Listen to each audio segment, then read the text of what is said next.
Welcome, parents and legal guardians. This video is to give you information about 5 topics about deaf children.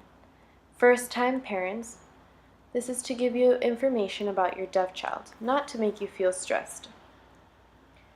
The first topic that will be discussed is communication. The second is medical perspective. The third is educational information. The fourth is deaf culture, and the fifth is parent and children legal rights. The second topic is medical perspective. What is the oral method? The oral method is a method of instructing the deaf by which they are taught to speak and to understand the speech of others by lip reading. Some technology used by deaf and hard of hearing people are cochlear implants, hearing aids, and a bone conduction hearing device, or the Baha implant. Some services provided for deaf and hard of hearing people in the medical community is an audiologist and a speech-language pathologist. Some resources for further research are www.cochlear.com. Second, www.hearinglaws.org. Third, www.earassociates.com. And the last one is www.asha.org. The third topic is educational opportunities. There are many schools for deaf children.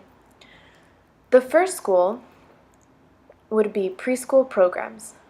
They aim to develop early language and communication skills and provide support for the parents. It ranges from birth till age 4. The second is residential schools. Residential schools are schools where the deaf children live, and on the weekends they go home. The third is oral day schools or sign schools.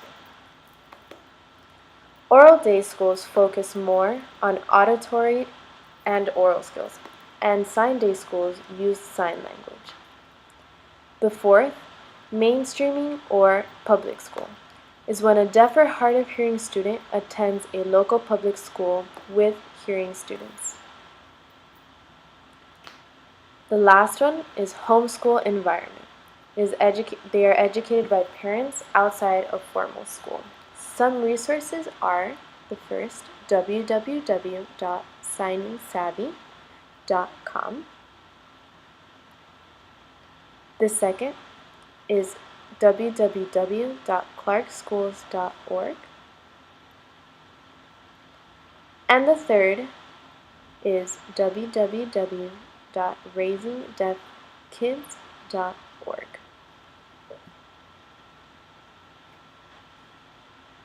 Deaf culture is the fourth topic. Deaf culture is important in the deaf community because it develops deaf identity.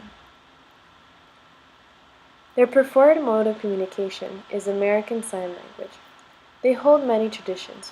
First, ASL stories, and another would be deaf studies. Deaf studies is learning about deaf history and important people within deaf history. Some services provided are interpreters. Some resources, first, www.handsandvoices.org. The second, www.deafwebsites.com. The third, www.startasl.com. And the fourth, www.wavinghands.org.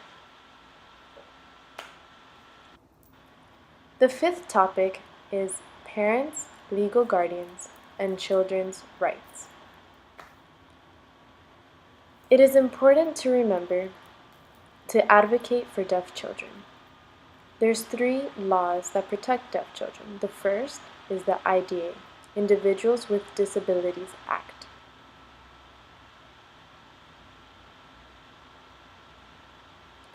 The second is ADA, Americans with Disabilities Act.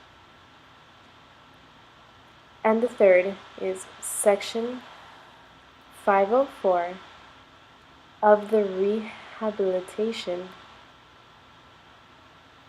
Act of 1973.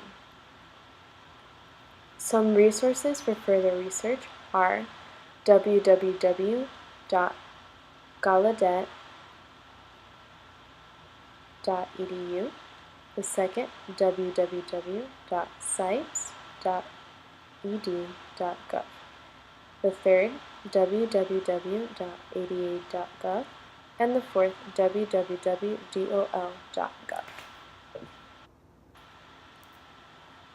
First-time parents of deaf children. It's okay to feel stressed, but it is important to remember that there's a lot of information and resources and support out there to help you. I hope this video has been helpful, and thank you.